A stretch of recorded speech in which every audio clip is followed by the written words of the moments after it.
Hello nursing officer, स्वागत है आप सभी का किरोशा नर्सिंग एकेडमी के ऑनलाइन डिजिटल प्लेटफॉर्म पर। जैसा कि आप सब जानते हैं कि बीएफयूएचएस नर्सिंग ऑफिसर की वैकेंसी आ चुकी है, तो किरोशा नर्सिंग एकेडमी लेकर आ रहा है आपके लिए बिल्कुल बीएफयूएचएस एग्जाम से ओरिएंटेड टीवाईक्यू सेशन और इंपॉर्टेंट एमसीक्यू सेशन जो बिल्कुल रहने वाले हैं एग्जाम ओरिएंटेड और आपके लिए रहेंगे बहुत ही हेल्पफुल। जो आने वाले बीएफयूएचएस नर्सिंग ऑफिसर एग्जाम के अंदर आपको डायरेक्टली और इनडायरेक्टली से काफी हेल्पफुल रहने वाले हैं। तो शुरुआत करते हैं आज के हमारे एमसीक्यू सेशन की, टीवाईक्यू सेशन की। तो स्टार्ट करते हैं पहले क्वेश्चन के साथ। तो क्वेश्चन को ध्यान से पढ़िएगा, अपनी स्टडीज को रिकॉल कीजिएगा और बड़े ही शांति से आंसर दीजिएगा, सोच समझ के आंसर दीजिएगा। कोशिश कीजिएगा कि आपका हर आंसर जो है वो बिल्कुल सही और सटीक हो। तो शुरुआत करते हैं आज के हमारे एमसीक्यू सेशन की। तो शुरुआत करते हैं पहले क्वेश्चन के साथ। तो पहला क्वेश्चन तो क्या कहता है, पहला क्वेश्चन हमारा बीएफयूएचएस टीवाईक्यू सेशन का।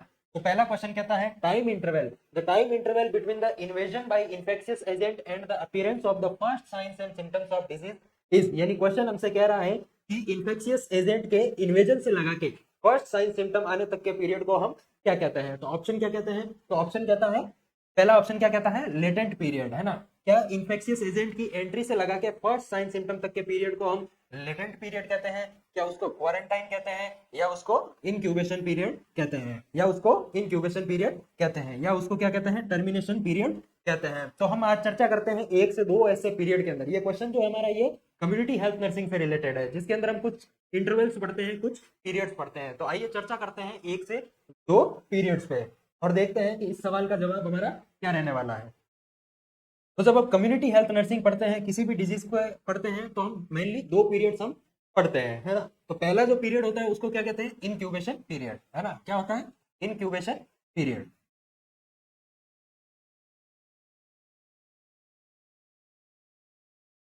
और दूसरा जो हम यहाँ पे पीरियड पढ़ने वाले हैं या इंटरवल पढ़ने वाले हैं, उसका क्या नाम है, विंडो पीरियड। क्या नाम है उसका, विंडो पीरियड। क्या कहते हैं उसको, विंडो पीरियड। तो बात करते हैं पहले इनक्यूबेशन पीरियड की, है ना, कि इनक्यूबेशन पीरियड क्या होता है। तो इनक्यूबेशन पीरियड क्या होता है, वो टाइम इंटरवल होता है। कौन सा टाइम इंटरवल होता है कि इन्फेक्शियस एजेंट की बॉडी में एंट्री से लगा के उस पर्सन के अंदर जिसको इन्फेक्शियस एजेंट का एक्सपोजर हुआ है, उसमें फर्स्ट साइन और सिम्टम आने तक का जो इंटरवल होता है, जो टाइम पीरियड होता है, उसको क्या कहते हैं, इनक्यूबेशन पीरियड कहते हैं। वही दूसरा हमारे सामने क्या है, विंडो पीरियड। तो विंडो पीरियड क्या होता है कि जब इन्वेजन हुआ इन्फेक्शियस एजेंट का, तब से लगाकर एंटीजन के अगेंस्ट एंटीबॉडी जो डिटेक्ट की जाती है, यानी कि इन्वेजन ऑफ इन्फेक्शियस एजेंट के टाइम से लगा के वो टाइम जहां पे हम क्या करते हैं, उसके अगेंस्ट एंटीबॉडी का डिटेक्शन करते हैं या एंटीबॉडीज डिटेक्ट की जाती हैं, उस पीरियड को क्या कहते हैं, विंडो पीरियड कहते हैं। तो देखते हैं इनक्यूबेशन पीरियड। तो इनक्यूबेशन पीरियड कौन सा होता है, यानी इन्फेक्शियस एजेंट की एंट्री से लगा के, कौन सा, इन्फेक्शियस एजेंट की एंट्री से लगा के,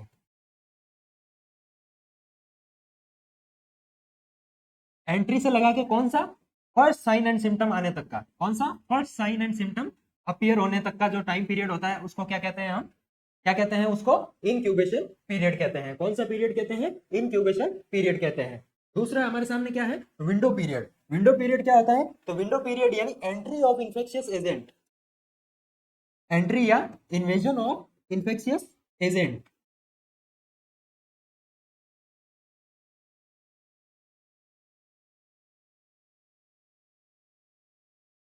एंट्री ऑफ या इन्वेजन ऑफ इन्फेक्शियस एजेंट के टाइम से लगाकर एंटीबॉडी डिटेक्शन तक का जो टाइम होता है, कौन सा, एंटीबॉडी डिटेक्शन तक का,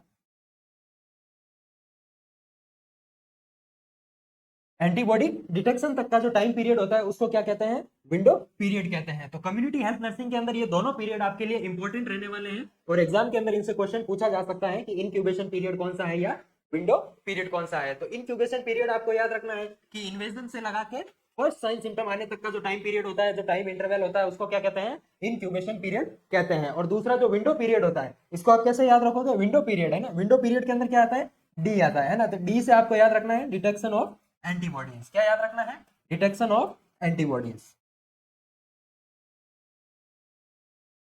तो इन्वेजन ऑफ इन्फेक्शियस एजेंट के टाइम से लगाकर वो टाइम ड्यूरेशन जहां पे डिटेक्शन ऑफ एंटीबॉडीज किया जाता है, वो पीरियड कौन सा कहलाता है, विंडो पीरियड कहलाता है। तो बात करते हैं हमारे क्वेश्चन की, क्वेश्चन हमसे क्या कह रहा है। तो हमारा जो सवाल है, पहला क्वेश्चन जो है वो क्या कह रहा है कि हमें time interval between the invasion, यानी इन्वेजन से लगा के फर्स्ट साइन सिम्टम अपीयर होने तक का जो टाइम पीरियड है, उसको क्या कहते हैं। तो जवाब हमारा क्या चला जाएगा, इनक्यूबेशन पीरियड, इंक्यूबेशन पीरियड, यानी जो इंक्यूबेशन पीरियड है वो कौन सा समय है ना, एंट्री से लगा के फर्स्ट साइन सिम्टम तक, एंट्री से लगा के फर्स्ट साइन सिम्टम अपीयर होने तक का जो टाइम पीरियड है वो इंक्यूबेशन पीरियड कहलाता है। क्या कहलाता है? इंक्यूबेशन पीरियड कहलाता है। तो ये था इस क्वेश्चन का जवाब, सही आंसर चला गया option number C, incubation period. Next question, तो नेक्स्ट क्वेश्चन को ध्यान से पढ़िएगा और जवाब दीजिएगा। तो अगला क्वेश्चन हमारा क्या कहता है? अगला क्वेश्चन कहता है कि appearance of Burton's line, appearance of Burton's line in lead poisoning is, है ना, क्या पूछ रहा है हमें? बर्टन्स लाइन के बारे में पूछ रहा है। किसके बारे में पूछ रहा है? बर्टन्स लाइन के बारे में पूछ रहा है इन द लीड पॉइजनिंग। तो वो कौन सा ऑप्शन इससे रिलेटेड करेक्ट रहने वाला है? तो पहला ऑप्शन क्या कहता है? क्या bluish purple line on the gums, यानी आपसे पूछ रहा है कि ये जो बर्टोनियन लाइन होती है ना, बर्टोन्स लाइन या बर्टोनियन लाइन, जो कौन सी पॉइजनिंग के अंदर देखने को मिलती है? वो हमें लीड पॉइजनिंग के अंदर देखने को मिलती है। किसके अंदर देखने को मिलती है? लेड की पॉइजनिंग के अंदर क्या देखने को मिलती है? बर्टोनियन लाइंस देखने को मिलती है या बर्टन्स लाइन देखने को मिलती है। तो इससे रिलेटेड क्या आंसर सही जाएगा? तो एक एक करके हम ऑप्शंस को देखते हैं। पहला ऑप्शन हमारा क्या कहता है? क्या bluish purple line on the gums, क्या बर्टोनियन लाइंस जो होती है वो ब्लूइश पर्पल कलर की लाइंस होती है, या ग्रीनिश कलर की लाइंस होती है, या ग्रीनिश कलर की कोटिंग होती है गम्स पे, या brown stains on the teeth होते हैं, क्या भूरे रंग के स्टेन्स बन जाते हैं दांतों पे, या पेल पिंकिश गम्स हो जाते हैं। हमें बात कर रहा है किसकी? लेड पॉइजनिंग की। लेड पॉइजनिंग को और क्या बोल सकते हैं? लेड पॉइजनिंग को और क्या बोल सकते हैं? तो लेड पॉइजनिंग को और क्या बोला जाता है? लेड पॉइजनिंग को और सैटर्निज्म भी बोला जा सकता है। क्या बोला जा सकता है? सैटर्निज्म भी बोला जा सकता है। सैटर्निज्म या लेड पॉइजनिंग,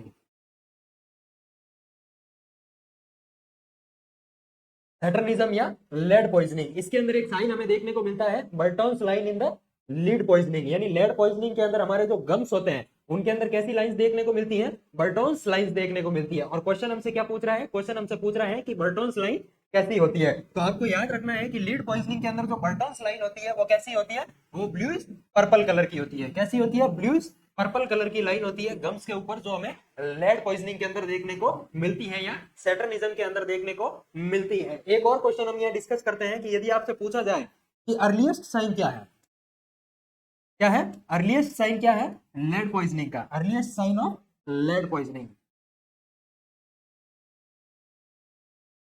बिल्कुल सीधा सा और वन लाइनर क्वेश्चन। तो आपको याद रखना है कि earliest sign of lead poisoning क्या होता है? तो वो होता है फेशियल पेलोरनेस। क्या होता है?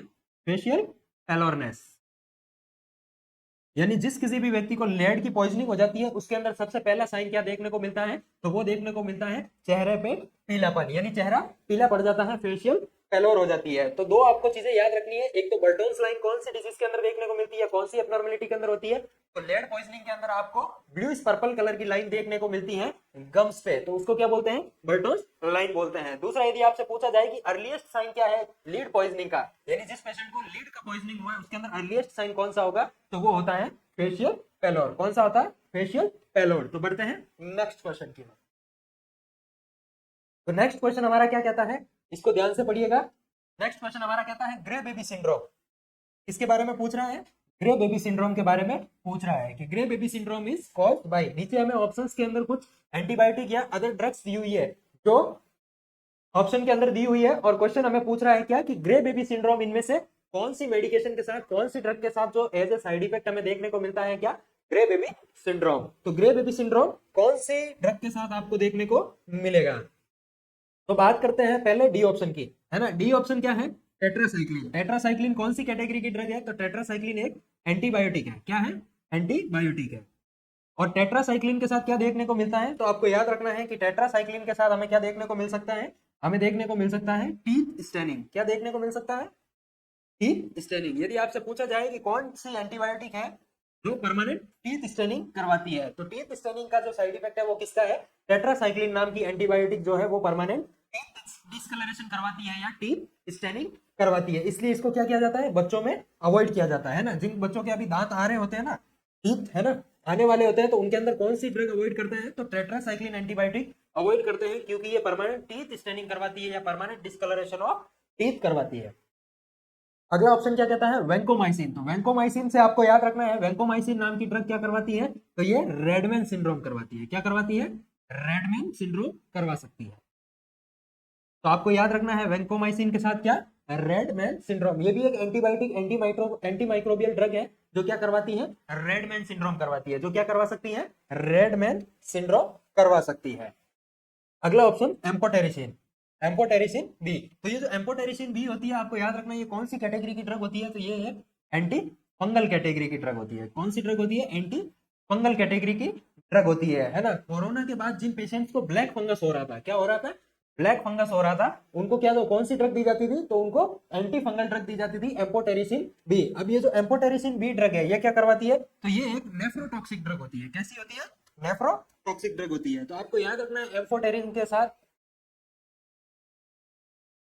तो आपको याद रखना है एम्फोटेरिसिन बी जो एक एंटी फंगल कैटेगरी की ड्रग है, वो क्या करवा सकती है, नेफ्रोटॉक्सिसिटी करवा सकती है। ये ड्रग क्या होती है, नेफ्रोटॉक्सिक ड्रग होती है। ठीक है, तो ऑप्शन ए हमारा अब हमसे क्या कहता है, तो ऑप्शन ए कहता है क्लोरमफेनिकोल। जी हाँ, क्लोरमफेनिकोल। ये जो क्लोरमफेनिकोल नाम की ड्रग होती है, ये क्या करवाती है, ये करवाती है ग्रे बेबी सिंड्रोम। क्या करवाती है, ग्रे बेबी सिंड्रोम।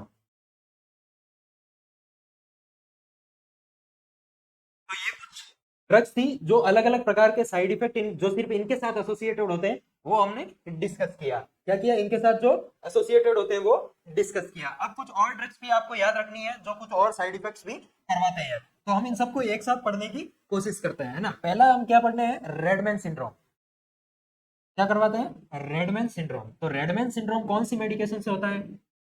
दूसरा हम देखेंगे ब्लू मैन सिंड्रोम। कौन सा, ब्लू मैन सिंड्रोम। तो ब्लू मैन सिंड्रोम कौन सी ड्रग करवाती है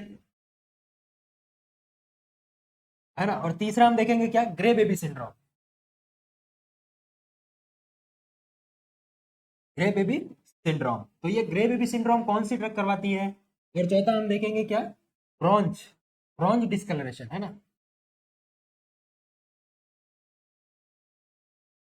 ब्रॉन्ज डिस्कलरेशन आपको कब देखने को मिलता है।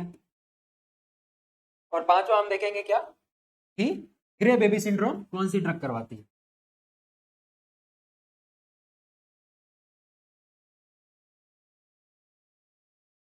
तो इन पांचों की हम बात करते हैं कि ये कौन कौन सी मेडिकेशन लेने से ये सिंड्रोम होते हैं। तो रेडमैन सिंड्रोम, तो रेडमैन सिंड्रोम के साथ आपको याद रखना है वेंकोमाइसिन। कौन सी ड्रग, वेंकोमाइसिन। वेंकोमाइसिन ड्रग जो है वो रेडमैन सिंड्रोम करवाती है। ब्लू मैन सिंड्रोम आपकी जो अमायोडेरोन है ना, कौन सी, अमायोडेरोन। अमायोडेरोन नाम की जो ड्रग होती है, जो वेंट्रिकुलर टेकिकार्डिया के अंदर दी जाती है, ये कैसी ड्रग होती है, एंटी अरिथमिक ड्रग होती है। तो ये क्या करवाती है, ब्लू मैन सिंड्रोम करवा सकती है पेशेंट के अंदर। अगला हम पढ़ते हैं ग्रे बेबी सिंड्रोम। तो ग्रे बेबी सिंड्रोम हमने अभी देखा क्वेश्चन के अंदर कि ग्रे बेबी सिंड्रोम कौन सी ड्रग करवाती है, तो क्लोरमफेनिकोल, है ना। क्लोरमफेनिकोल नाम की जो ड्रग है वो क्या करवाती है, ग्रे बेबी सिंड्रोम करवाती है, या बेबी के स्किन का ग्रे डिस्कलरेशन करवाती है। ब्रॉन्ज डिस्कलरेशन, ब्रॉन्ज डिस्कलरेशन आपको कब देखने को मिलेगा, तो जो फोटोथेरेपी है, कौन सी, फोटोथेरेपी। फोटोथेरेपी के बाद क्या देखने को मिलेगा, ब्रॉन्ज डिस्कलरेशन स्किन का देखने को मिलता है। अच्छा रिपीट हो गया ग्रे बेबी सिंड्रोम, तो इसको हटा देते हैं। तो ये चारों ड्रग और इनके साथ होने वाले डिस्कलरेशन सिंड्रोम को आपको याद रखना है। ये एग्जाम पॉइंट ऑफ व्यू से आपसे वन लाइनर क्वेश्चन पूछा जा सकता है कि रेडमैन सिंड्रोम कौन सी ड्रग करवाती है, या ब्लूमैन सिंड्रोम कौन सी ड्रग करवाती है, या ग्रे बेबी सिंड्रोम कौन सी ड्रग करवाती है, या ब्रॉन्ज डिस्कलरेशन कब होता है। तो फोटोथेरेपी के बाद आपको क्या देखने को मिलता है, स्किन का ब्रॉन्ज डिस्कलरेशन बेबी के देखने को मिल सकता है। तो बात करते हैं अगले क्वेश्चन की। तो नेक्स्ट क्वेश्चन हमारा क्या कहता है, तो नेक्स्ट क्वेश्चन हमारा कहता है कि विच client statement indicates an understanding of the nurse's instructions concerning A halter monitor. अब क्वेश्चन हमारा किससे रिलेटेड है, हॉल्टर मॉनिटर से रिलेटेड है। किससे रिलेटेड है, हॉल्टर मॉनिटर से रिलेटेड है। Which client statement indicates an understanding of the nurse's instructions concerning an Holter monitor. यानी दिए गए चार ऑप्शंस में से हॉल्टर मॉनिटर डिवाइस, है ना, हॉल्टर मॉनिटर नाम की एक डिवाइस होती है जो कार्डियक पेशेंट के अंदर यूज की जाती है। किसके अंदर यूज की जाती है, कार्डियक पेशेंट के अंदर यूज की जाती है डेली एक्टिविटीज के दौरान उनकी हार्ट की रिदम को नोट करने के लिए। किसके लिए, उनके हार्ट की रिदम को रिकॉर्ड करने के लिए जो डिवाइस काम में ली जाती है वो कौन सी होती है, हॉल्टर मॉनिटर। तो उससे रिलेटेड चार ऑप्शन हमें दिए हुए हैं, और ये चार ऑप्शन क्या कहता है। तो पहला ऑप्शन कहता है the only time the monitor should be taken of is for showering and sleep. यानी ड्यूरिंग शावर, ड्यूरिंग शावर और स्लीप हमें क्या करना है, monitor should be taken of. यानी ये जो कार्डियक मॉनिटरिंग के लिए डिवाइस लगाया है हमने हॉल्टर मॉनिटर, इसको कब टेक ऑफ करना है, तो क्या स्लीप के दौरान और शावर के दौरान जो है, नहाते समय हमें इसको हटा लेना है, रिमूव कर देना है। या the monitor will record my activities and symptoms if an abnormal rhythm occur. तो हमने ये तो देखा कि ऑल्टर मॉनिटर नाम की जो डिवाइस है वो कार्डियक पेशेंट के अंदर रिदम को रिकॉर्ड करने के लिए, रिदम की एबनॉर्मेलिटी का पता लगाने के लिए काम में ली जाती है। अब ये पूछ रहा है क्या रिकॉर्ड करती है माई एक्टिविटीज और सिम्टम्स को, क्या हॉल्टर मॉनिटर जो है वो रिकॉर्ड करता है एक्टिविटीज और सिम्टम्स को if an abnormal rhythm occurs. या तीसरा ऑप्शन हमारा क्या कहता है, तीसरा ऑप्शन हमसे कहता है कि the results from the monitor will be used to determine the size and shape of heart. तो क्या ये डिवाइस जो है वो size and shape of heart को पता लगाने के लिए, है ना, क्या शेप और साइज पता करने के लिए यूज की जाती है, हार्ट की साइज और शेप। डी ऑप्शन हमारा कहता है कि the monitor will record any abnormal heart rhythm while I go about my usual activities. तो क्या हॉल्टर मॉनिटर नाम की जो डिवाइस हमने एक कार्डियक पेशेंट के अंदर लगाई है, क्या वो डेली एक्टिविटीज के दौरान, है ना, क्या कहता है, heart rhythm, abnormal heart rhythm को रिकॉर्ड करती है while I go about my usual activities. यानी जब मैं अपनी डेली रूटीन की एक्टिविटीज कर रहा हूं तब ये डिवाइस क्या करती है, रिदम या एबनॉर्मल रिदम्स को रिकॉर्ड करती है या उनका पता लगाती है। तो बात करते हैं हॉल्टर मॉनिटर की, है ना। तो हॉल्टर मॉनिटर क्या होता है, एक डिवाइस होता है ना। तो हॉल्टर मॉनिटर क्या है, एक कार्डियक मॉनिटरिंग डिवाइस है। क्या है,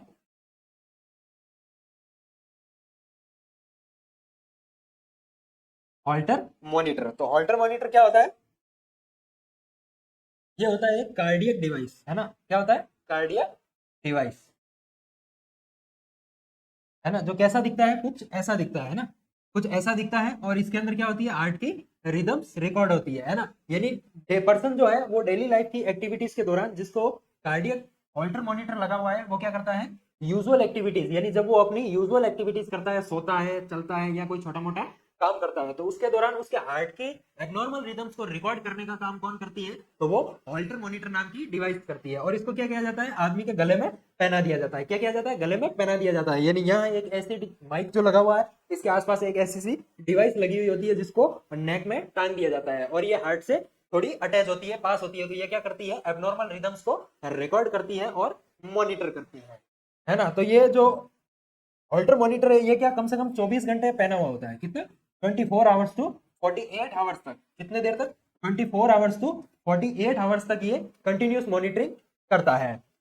और कब करता है, जब पर्सन जो है, जो पेशेंट है, कार्डियक पेशेंट है, वो अपनी यूजुअल एक्टिविटीज कर रहा होता है। और इसको निकालना कब है ना, इसको निकालना कब है, टेक ऑफ इसको कब करते हैं, तो टेक ऑफ इसको ड्यूरिंग शावर, है ना। टेक ऑफ जब पेशेंट क्या कर रहा है, शावर ले रहा है, नहा रहा है, तो इसको रिमूव कर देना है ना। बाकी जब भी पेशेंट सोता रहेगा, ड्यूरिंग स्लीप भी ये डिवाइस लगा रहेगा, और ड्यूरिंग यूजुअल एक्टिविटीज भी ये डिवाइस लगा रहेगा। तो शावर से पहले इसको रिमूव कर देना है, टेक ऑफ कर देना है। अब इसकी जरूरत क्यों पड़ी, जब हम ऑलरेडी ईसीजी कर रहे थे, है ना, किसी कार्डियक पेशेंट के अंदर हम क्या करते हैं, ईसीजी करते हैं, क्या करते हैं, ईसीजी करते हैं, इलेक्ट्रोकार्डियोग्राम करते हैं, है ना। तो जब ईसीजी कर रहे थे तो फिर भी हमें हॉल्टर मॉनिटर की कार्डियक पेशेंट के अंदर जरूरत क्यों पड़ी, तो जो हम ईसीजी करते हैं वो क्या करते हैं, शॉर्ट ड्यूरेशन पे करते हैं ना, कि हॉस्पिटल में गए, पेशेंट की ईसीजी करवाई और ईसीजी की रिपोर्ट ली, और हेल्थ केयर प्रोवाइडर ने देखा और डायग्नोसिस बनाया। तो वो क्या था, थोड़े से टाइम के लिए जो रिदम की मॉनिटरिंग करता है वो ईसीजी करता है, यानी एक लिमिटेड टाइम के लिए हार्ट की रिदम को मॉनिटर करने का काम ईसीजी करता है। अब हमें 24 आवर्स, है ना, मतलब पूरे दिन की यूजुअल एक्टिविटीज के दौरान अगर हार्ट की रिदम चेक करनी है कि वो एबनॉर्मल है या नहीं करनी है, या उनको रिकॉर्ड करना है, तो कौन सी डिवाइस यूज करते हैं, हॉल्टर मॉनिटर यूज करते हैं।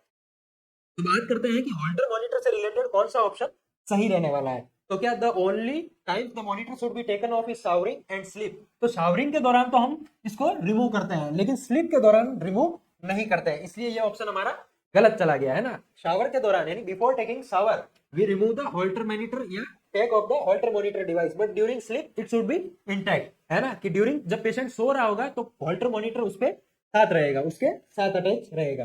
बी ऑप्शन क्या कहता है, the monitor will record my activities and symptom. जी नहीं, तो ये जो मॉनिटर है, हॉल्टर मॉनिटर हमारे पास, ये सिम्टम्स और एक्टिविटीज को रिकॉर्ड नहीं कर सकता है। ये किसको रिकॉर्ड कर सकता है, एबनॉर्मल हार्ट रिदम को रिकॉर्ड करता है। किसको रिकॉर्ड करता है, एबनॉर्मल हार्ट रिदम्स को रिकॉर्ड करता है। सी ऑप्शन, सी ऑप्शन क्या कह रहा है, the results from the monitor will be used to determine the size and shape of my heart. तो हॉल्टर मॉनिटर जो है वो हार्ट की शेप और साइज को नहीं बताता, ये किसको बताता है, एबनॉर्मल हार्ट रिदम्स को बताता है। डी ऑप्शन क्या कहता है, तो डी ऑप्शन कहता है the monitor will record abnormal heart rhythm. जी बिल्कुल, Holter monitor abnormal heart rhythm को रिकॉर्ड करता है while I go about my usual activities. तो बिल्कुल सही कह रहा है ये ऑप्शन।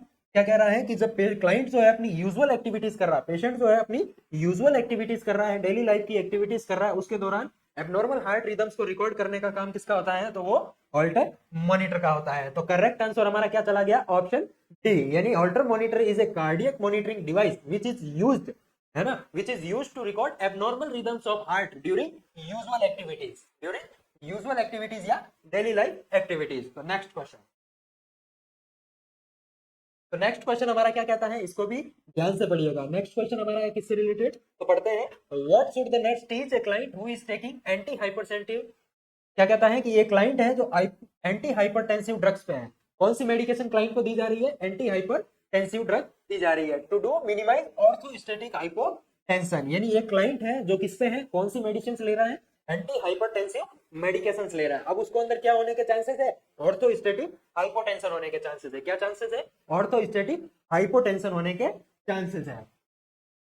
तो नर्स उस क्लाइंट को क्या टीच करेगी, है ना, जो एंटी हाइपरटेंसिव पे है। तो पहला ऑप्शन हमारा क्या कहता है? तो पहला ऑप्शन कहता है वियर सपोर्ट हॉर्स कंटिन्यूअसली। उसको क्या वेयर करना है? सपोर्ट हॉर्स पहनना है कंटिन्यूअसली, या lie down for 30 minutes after taking medication, है ना, मेडिकेशन लेने के बाद क्या करना है? 30 मिनट्स तक रेस्ट करना है या लाई डाउन, सो जाना है। डी ऑप्शन क्या कहता है? Avoid task that require high energy expenditure. और डी ऑप्शन क्या कहता है? Sit on the edge of bed. कहीं बैठना है? Sit on the edge of the bed for 5 minutes before standing. तो anti hypertensive medications, anti hypertensive medications क्या लिख सकते हैं इसको?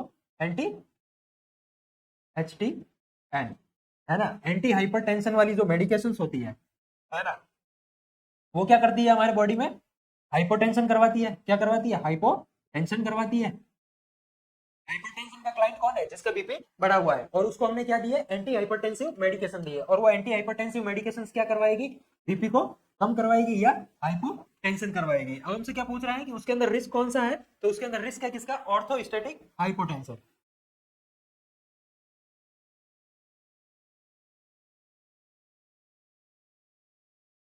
तो ऑर्थोस्टैटिक हाइपोटेंशन क्या होता है? तो ऑर्थोस्टैटिक हाइपोटेंशन यानी कि जब पेशेंट क्या करता है कि बेड पे लेटा हुआ था, क्या कर रहा था? पेशेंट बेड पे लेटा हुआ था। अब वो क्या हुआ कि सडनली खड़ा हो गया, है ना, सडनली स्टैंड अप हो गया। तो क्या हुआ? अचानक से उसकी बॉडी में क्या हुआ? वेनस रिटर्न, यानी हार्ट की तरफ आने वाला जो ब्लड है वो क्या हुआ? कम हो गया। वेनस रिटर्न डिक्रीज हो जाता है। तो वेनस रिटर्न डिक्रीज हो जाता है तो फिर हार्ट के पास ब्लड भी कम जाता है, हार्ट के पास ब्लड भी कम जाता है। और हार्ट के पास जब ब्लड कम जाएगा तो क्या होगा? कार्डियक आउटपुट कम हो जाएगा। क्या होगा? कार्डियक आउटपुट कम हो जाएगा। और कार्डियक आउटपुट कम हो जाएगा तो क्या होगा? ब्लड प्रेशर भी कम हो जाएगा। यानी जो पोजीशन चेंज करने के साथ, है ना, पोजीशन चेंज करने के साथ, है ना, with changing position, with sudden changing position या पोस्चर,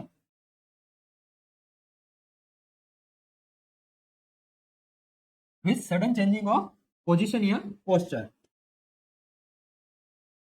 जो हाइपोटेंशन होता है उसको क्या कहते हैं? ऑर्थोस्टैटिक हाइपोटेंशन कहते हैं। तो जो एंटी हाइपरटेंसिव ड्रग्स पे चल रहा है, यानी उसको बीपी ऑलरेडी कम करने के लिए दवाई दी गई है, और वो सडनली अगर लेटा हुआ है और सडनली स्टैंड अप हो जाता है, खड़ा हो जाता है, तो उसके अंदर क्या देखने को मिलता है? ऑर्थोस्टैटिक हाइपोटेंशन देखने को मिलता है। तो नर्स क्या टीच करेगी पेशेंट को? ऑर्थोस्टैटिक हाइपोटेंशन को प्रिवेंट करने के लिए। तो नर्स उसको क्या टीच करेगी कि भैया सडन स्टैंड नहीं होना है, सडनली अचानक से खड़ा नहीं होना है। पहले क्या करना है? लेटे हुए हो तो लेटे हुए हो तो पहले सिटिंग पोजीशन में आओ, है ना, बेड की एज पे 5 मिनट तक बैठे रहो, और उसके बाद खड़े हो जाओ। उससे क्या होगा? ऑर्थोस्टैटिक हाइपोटेंशन का रिस्क कम हो जाएगा। क्या होगा? ऑर्थोस्टैटिक हाइपोटेंशन का रिस्क कम हो जाएगा।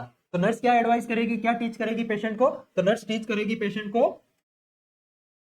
Seat on the edge of bed before sit on the edge of the bed for 5 minutes before standing. यानी खड़े होने से पहले, यदि आप पेशेंट लेटा हुआ है तो उसको बोलना है कि खड़े होने से पहले बेड की एज पे 5 मिनट के लिए बैठे और उसके बाद खड़ा हो। इससे क्या होगा? इससे ऑर्थोस्टैटिक हाइपोटेंशन का रिस्क कम हो जाएगा। क्या होगा? रिस्क कम हो जाएगा। तो जवाब क्या चला जाएगा? ऑप्शन डी, यानी sit on the edge of bed for 5 minutes before standing. तो आंसर क्या चला जाएगा?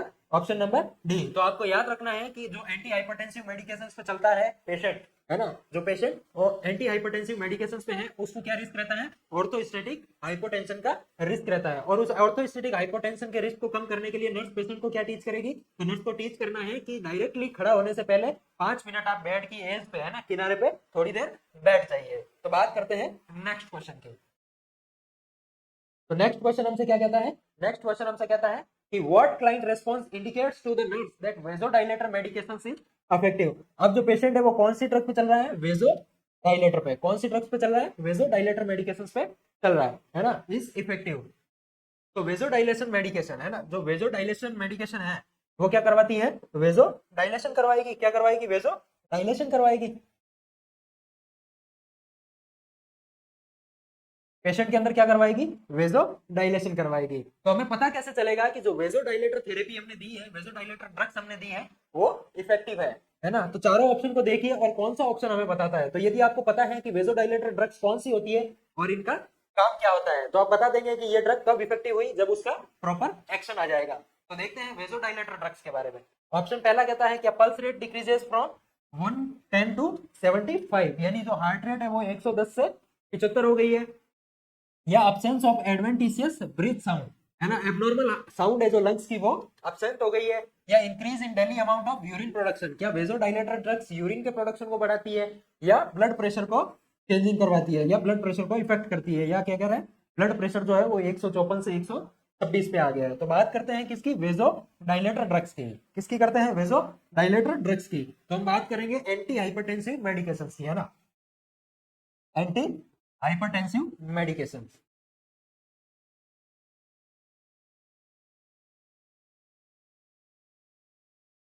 किसकी बात करते हैं, एंटी हाइपरटेंसिव ड्रग्स की।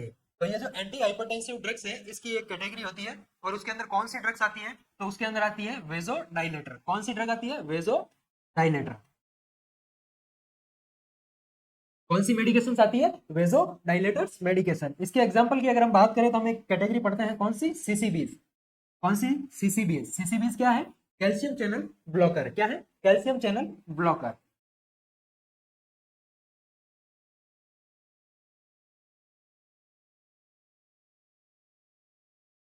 तो हमने पढ़ा एंटी हाइपरटेंसिव ड्रग्स, उसकी एक कैटेगरी होती है, उसके अंदर कौन सी ड्रग्स आती है, वेजो डायलेटर की नाम की ड्रग्स आती है ना। तो वेजो डायलेटर ड्रग्स का एग्जांपल क्या होता है, सीसीबीज, है ना, कैल्शियम चैनल ब्लॉकर ड्रग्स। क्या होता है, कैल्शियम चैनल ब्लॉकर ड्रग्स। तो इसके कुछ एग्जांपल्स है ना, क्या है, एग्जांपल्स है। तो इसके अंदर हमारे सामने आती है निमोडिपिन, एम्लोडिपिन। कौन सी ड्रग्स आती है, निमोडिपिन, एम्लोडिपिन ड्रग। तो ये कौन सी कैटेगरी की ड्रग होती है, कैल्शियम चैनल ब्लॉकर की ड्रग्स होती है। और ये क्या करवाती है, क्या एक्शन होता है इनका, वेजो डायलेटर्स, यानी हमारी जो ब्लड वेसल्स होती है ना, उस ब्लड वेसल्स के डायमीटर को बढ़ाने का काम करती है, या वेजो डायलेशन करवाने का काम करती है। और वेजो डायलेशन होगा तो क्या होगा, आदमी का ब्लड प्रेशर, पेशेंट का क्या हो जाएगा, ब्लड प्रेशर कम हो जाएगा। यानी इन ड्रग्स का पर्पस क्या है, वेजो डायलेटर ड्रग्स देने का पर्पस क्या है, तो वो है बीपी को कम करना है। इनका क्या एक्शन होता है, एंटी हाइपरटेंसिव एक्शन होता है। तो क्वेश्चन हमसे यही पूछ रहा है कि अगर हमने किसी क्लाइंट को वेजोडाइलेटर मेडिकेशन दी है ना, तो उस ड्रग्स की इफेक्टिवनेस कैसे पता चलेगी। तो पल्स रेट कम करवाना नहीं है ना। जब हम पढ़ते हैं बीपी का रिलेशन हार्ट रेट के साथ, है ना, तो वो कैसा रिलेशन आता है, इनवर्सली प्रोपोर्शनल। यानी कि जब भी बीपी कम होती है, क्या होता है, बीपी कम होता है, ब्लड प्रेशर कम होता है, तो almost most of the cases में अंदर हार्ट रेट बढ़ती है। क्या होता है, हार्ट रेट बढ़ती होती है। तो वेजोडाइलेटर ड्रग देंगे हम, वेजोडाइलेशन होगा, उससे क्या होगा, ब्लड प्रेशर कम होगा। और ब्लड प्रेशर कम होगा तो हार्ट रेट जो है वो रिड्यूस नहीं होगी, यानी 110 से 75 नहीं होगी। Absence of adventitious breath sounds, तो ये वेजोडाइलेशन करवाती है ब्लड वेसल्स का, है ना, इनका लंग्स पे कोई इफेक्ट नहीं होता है। क्या नहीं होता है, लंग्स पे कोई इफेक्ट डाइलेशन वाला नहीं होता है। सी ऑप्शन कहता है increase in daily amount of urine produce. तो यूरिन आउटपुट बढ़ाने के लिए जो ड्रग देते हैं उनका क्या नाम होता है, डाईयूरेटिक ड्रग्स। कौन सी ड्रग देते हैं, डाईयूरेटिक्स ड्रग्स देते हैं, है ना। फ्यूरोसेमाइड हम पढ़ते हैं, लूप डायूरेटिक क्या करती है, यूरिन आउटपुट को बढ़ाती है। क्या करती है, यूरिन आउटपुट को बढ़ाती है। डी ऑप्शन क्या कह रहा है, ब्लड प्रेशर चेंजेस। तो जी हाँ, हमने वेजोडाइलेटर ड्रग्स दी जो क्या करती है, ब्लड प्रेशर को कम करवाती है। और डी ऑप्शन हमसे क्या कह रहा है कि ब्लड प्रेशर बीपी जो है वो 154/90 से 126/72 हो चुका है, यानी बीपी कम हो चुका है। और हमने किस लिए दी थी, ब्लड प्रेशर को कम करने के लिए दी थी, एंटी हाइपरटेंसिव ड्रग है। तो आंसर क्या चला जाएगा हमारा, ब्लड प्रेशर चेंज। यानी ब्लड प्रेशर अगर कम हो रहा है इसका मतलब वेजोडाइलेटर कैटेगरी की जो ड्रग है वो इफेक्टिव है, या उनका इफेक्टिव एक्शन हो रहा है। तो बात करते हैं नेक्स्ट क्वेश्चन की। तो नेक्स्ट क्वेश्चन हमारा क्या कहता है, तो नेक्स्ट क्वेश्चन हमारा कहता है एम्लोडिपिन के बारे में। किसके बारे में है, एम्लोडिपिन के बारे में है। क्या कहता है कि amlodipine is prescribed for a client with hypertension, है ना।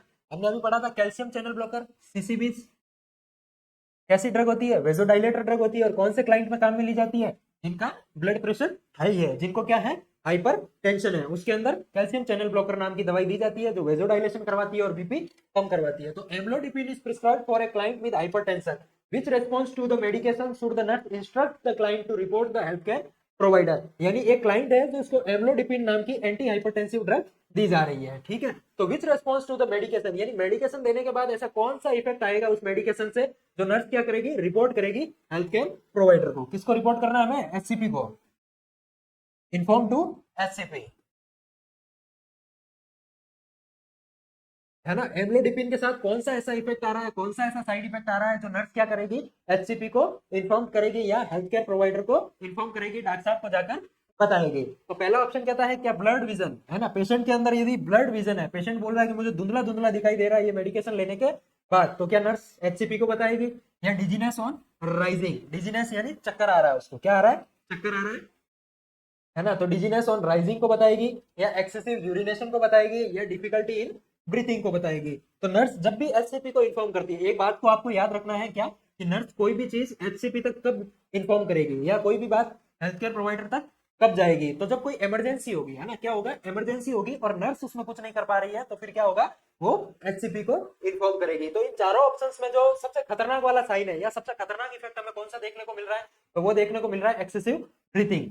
कौन सा देखने को मिल रहा है, एक्सेसिव ब्रीथिंग, जो किससे रिलेटेड है, जो हमारे एयरवे से रिलेटेड है। किससे रिलेटेड है, एयरवे से रिलेटेड है। तो नर्स क्या इन्फॉर्म करेगी, फिजिशियन को या हेल्थ केयर प्रोवाइडर को। अगर ब्लड विजन हो रहा है तो ये कोई इमरजेंसी नहीं है। डिजीनेस ऑन राइजिंग हो रहा है तो उसको फिर क्या करना है, कि पोस्चर चेंज करने से मना करना है, या चलने से मना करना है उसकी सेफ्टी के लिए। तो ये काम तो नर्स भी हैंडल कर सकती है, कि उसको थोड़ी देर रेस्ट पे रखे, डिजीनेस जब कम हो जाए तब उसको मूवमेंट करवाए। एक्सेसिव यूरिनेशन, तो एक्सेसिव यूरिनेशन भी कोई इमरजेंसी नहीं है। तो ऑप्शन क्या बच गया हमारे सामने, तो ऑप्शन हमारे सामने जो बच गया वो है ऑप्शन नंबर डी, यानी डिफिकल्टी इन ब्रीथिंग, यानी डिफिकल्टी इन ब्रीथिंग। यानी एम्लोडिपिन नाम की जो कैल्शियम चैनल ब्लॉकर है, उसका एक रेयर, कौन सा रेयर साइड इफेक्ट होता है, और वो क्या होता है, डिफिकल्टी इन ब्रीथिंग। तो जब यदि पेशेंट को डिफिकल्टी इन ब्रीथिंग देखने को मिल रही है ना, तो ये क्या एयरवे से रिलेटेड साइन है, डेंजर साइन है ना, सीरियस मैटर है। तो ये नर्स क्या करेगी, इन्फॉर्म करेगी हेल्थ केयर प्रोवाइडर को। तो इस ऑप्शन का, इस आंसर, इस क्वेश्चन का आंसर क्या चला गया, option number D, difficult breathing. अगला क्वेश्चन, अगला क्वेश्चन हमसे क्या कहता है, अगला क्वेश्चन कहता है a nurse is providing dietary instructions to a client with cardiovascular disease. Client कौन सा है, कार्डियोवैस्कुलर डिजीज वाला क्लाइंट है, और उसको किसके बारे में बात करनी है, डाइटरी इंस्ट्रक्शन देना है। A nurse is providing dietary instructions to a client with cardiovascular disease, which dietary selection by the client indicates the need for further instruction, है ना। क्या बोल रहा है, नीड फॉर फर्दर इंस्ट्रक्शन, यानी कौन सी बात ऐसी, या कौन सी डाइट ऐसी नर्स गलत बता रही है ना। यानी कौन सी डाइट क्लाइंट ने ऐसी सेलेक्ट की है जिसके बारे में हम बोलते हैं कि नीड फॉर फर्दर इंस्ट्रक्शन, है ना। क्वेश्चन के अंदर जहां भी हमें नीड फॉर फर्दर इंस्ट्रक्शन लिखा हुआ मिले, क्या मिले, नीड फॉर फर्दर इंस्ट्रक्शन, यानी जरूर क्लाइंट ने क्या किया होगा, कोई गलत बात की होगी, यानी कार्डियोवैस्कुलर डिजीज से रिलेटेड कोई गलत डाइट क्लाइंट ने सेलेक्ट की होगी, इसीलिए उसको हमें वापस बताना पड़ रहा है, नीड फॉर फर्दर इंस्ट्रक्शन। तो इन ऑप्शंस में से आपको बताना है कि कौन सी ऐसी डाइट है जो कार्डियोवैस्कुलर क्लाइंट के लिए सेफ नहीं है, या कौन सा ऐसा कंटेंट है डाइट के अंदर, है ना, जो क्लाइंट के लिए सेफ नहीं है, जिसको कार्डियोवैस्कुलर डिजीज हुआ है। तो पहला ऑप्शन क्या कहता है, पहला ऑप्शन हमसे कहता है कि होल मिल्क विद ओट मिल, है ना, मिल्क विद ओट मिल। क्या ये क्लाइंट ने चूज किया है, क्लाइंट ने ये डाइट चूज की है, और इसके लिए हमें उसको फर्दर इंस्ट्रक्शन देना पड़ेगा कि भैया तूने गलत चूज किया है, अब तुझे दूसरा सेलेक्ट करना पड़ेगा। क्या garden salad with olive oil, ये कार्डियोवैस्कुलर के लिए सेफ नहीं है। क्या tuna fish with small apple, ये कार्डियोवैस्कुलर डिजीज के क्लाइंट के अंदर सही नहीं है। क्या soluble fibre cereals with skimmed milk, अरे कौन सा मिल्क, स्किम मिल्क। तो आपको बताना है कि कौन सी ऐसी डाइट क्लाइंट ने सेलेक्ट की होगी जिसके अंदर नर्स को फर्दर इंस्ट्रक्शंस देने पड़ेंगे। तो बात करते हैं डी ऑप्शन की। डी ऑप्शन के अंदर क्या कह रहा है, स्किम मिल्क, है ना, स्किम मिल्क और सोल्यूबल फाइबर सिरल्स। तो सोल्यूबल फाइबर सिरल्स जो होते हैं वो तो अच्छे होते हैं पेशेंट के लिए जिसको कार्डियोवैस्कुलर डिजीज हुआ है, सोल्यूबल फाइबर्स है, यानी बहुत ही सिंपल खाना है। और स्किम मिल्क, स्किम मिल्क यानी जिसके अंदर क्या किया गया है, फैट को रिमूव किया गया है। स्किम्ड मिल्क कौन सा होता है, जिसका फैट निकाल दिया गया है। स्किम्ड मिल्क कौन सा होता है, जिसका फैट निकाल दिया गया है, या हाई सैचुरेटेड फैटी एसिड को रिमूव कर दिया गया है। क्या किया गया है, रिमूव कर दिया गया है। तो उसको क्या बोलते हैं, स्किम मिल्क बोलते हैं। तो ये तो सेफ है। अगला ऑप्शन क्या कहता है, ट्यूना फिश, ये ट्यूना फिश होती है। तो ट्यूना फिश सेफ होती है क्या कार्डियोवैस्कुलर क्लाइंट के अंदर, तो जी हाँ, ये भी सेफ होती है, क्योंकि इसके अंदर क्या होता है, ओमेगा 3, कौन सा फैटी एसिड होता है, ओमेगा 3 फैटी एसिड होता है, जो हेल्थ के लिए अच्छा होता है। और स्मॉल एप्पल, फ्रूट, फ्रूट्स तो सेफ ही होते हैं, है ना। गार्डन सैलेड, यानी बहुत ही सिंपल खाना है, सैलेड खा रहा है, और ऑलिव ऑयल। तो ऑलिव ऑयल के अंदर क्या होता है, मोनोसैचुरेटेड फैटी एसिड होता है। क्या होता है, मोनोसैचुरेटेड फैटी एसिड्स होता है। क्या होता है, मोनोसैचुरेटेड फैटी एसिड्स होता है। मोनोसैचुरेटेड फैटी एसिड्स होता है, जो भी क्या होता है, सेफ होता है, मोनोसैचुरेटेड ही है। और वोल मिल्क यानी जिसमें से फैट को रिमूवल नहीं किया गया है, तो उस मिल्क के अंदर हमें क्या देखने को मिलता है, उसके अंदर हाई सैचुरेटेड फैटी एसिड देखने को मिलता है। क्या देखने को मिलता है, हाई सैचुरेटेड फैटी एसिड, यानी हाई फैट कंटेंट देखने को मिलता है। और ओट मिल्क के अंदर क्या होता है, ओट मिल्क के अंदर भी क्या होता है, सिंपल फाइबर्स होते हैं जो हेल्थी होते हैं। लेकिन यहाँ जो वोल मिल्क दिया है ना, इसके अंदर क्या होते हैं, हाईली सैचुरेटेड फैटी एसिड्स होते हैं। क्या होता है, सैचुरेटेड फैटी एसिड्स की मात्रा बहुत ही ज्यादा होती है। तो हमें कार्डियोवास्कुलर डिजीज के क्लाइंट के अंदर क्या अवॉइड करना है, इनमें से वोल मिल्क अवॉइड करना है। क्या अवॉइड करना है, वोल मिल्क अवॉइड करना है। और क्यों करना है, क्योंकि उसके अंदर हाईली सैचुरेटेड फैटी एसिड्स होते हैं, है ना। और स्किम्ड मिल्क कौन सा होता है, जिससे फैट निकाल दिया गया, कहते हैं ना फैट निकालना है ना। तो मिल्क के अंदर से क्या किया, जो हाईली सैचुरेटेड फैटी एसिड्स थे, फैट था, उसको रिमूव कर दिया गया। तो वो मिल्क कौन सा है, स्किम मिल्क है। कौन सा मिल्क है, स्किम मिल्क है। तो इस क्वेश्चन का आंसर क्या चला गया, ऑप्शन ए, यानी whole milk with oat milk is not safe, है ना। जो वोल मिल्क है वो क्या है, हाई सैचुरेटेड फैटी एसिड्स इसके अंदर होते हैं। तो कार्डियोवास्कुलर क्लाइंट के अंदर वोल मिल्क जो है वो सेफ नहीं है। इसलिए क्लाइंट को हमें किससे रिलेटेड इंस्ट्रक्शन देने हैं कि भैया डाइट के अंदर वोल मिल्क नहीं लेना है, क्योंकि इसके अंदर हाईली सैचुरेटेड फैटी एसिड्स होते हैं जो हेल्थ के लिए अच्छे नहीं होते हैं, कार्डियोवास्कुलर डिजीज वाले पेशेंट के लिए अच्छे नहीं होते हैं। तो नेक्स्ट स्लाइड के अंदर आपके लिए एक कोर्स का है कि BFUHS स्टाफ नर्स, है ना, उससे रिलेटेड हमारे पास किरोशा नर्सिंग एकेडमी जो है वो आपको दे रही है एक तो लाइव एंड रिकॉर्डेड कोर्स, और दूसरा क्या है, रिकॉर्डेड कोर्स। तो जो लाइव एंड रिकॉर्डेड कोर्स रहने वाला है आपका, उसकी प्राइस क्या रहने वाली है, तो लाइव एंड रिकॉर्डेड कोर्स आपको मिल रहा है मात्र 2,999 रुपए में। और इसके ऊपर कूपन कोड है, अगर 25 अगस्त से पहले पहले या 25 अगस्त तक आप बाय करते हो तो ये कूपन कोड लगाकर आप 500 रुपए का एडिशनल डिस्काउंट पा सकते हैं। और दूसरा कोर्स जो है वो क्या है, रिकॉर्डेड कोर्स। कौन सा है, रिकॉर्डेड कोर्स, जिसकी प्राइस क्या है, ये मात्र 1,999 रुपए। इस पे भी 25 अगस्त तक आपके लिए ऑफर चल रहा है, कूपन कोड लगाकर आप एडिशनल 500 रुपए का डिस्काउंट पा सकते हैं। तो यदि आप इंटरेस्टेड हैं BFUHS नर्सिंग एग्जाम के कोर्स से रिलेटेड, तो डेमोज हमारे देखिएगा और कोर्स को बाय भी आप कर सकते हैं। तो आज का हमारा सेशन यहीं तक, जहां चर्चा की हमने कुछ इंपॉर्टेंट PYQs की और इंपॉर्टेंट MCQs की, और कोशिश की कुछ कंसेप्ट्स को समझने की। तो आई होप आपको सेशन बहुत ही पसंद आया होगा, आपको अच्छा लगा होगा, कंटेंट आपको समझ में आया होगा। तो आज के इस सेशन से जुड़ने के लिए आपका बहुत बहुत धन्यवाद। Thank you very much. मिलते हैं एक और अगले सेशन के अंदर, जिसके अंदर हम इसी तरह कुछ इंपॉर्टेंट और धमाकेदार क्वेश्चंस के ऊपर डिस्कस करने वाले हैं। Thank you.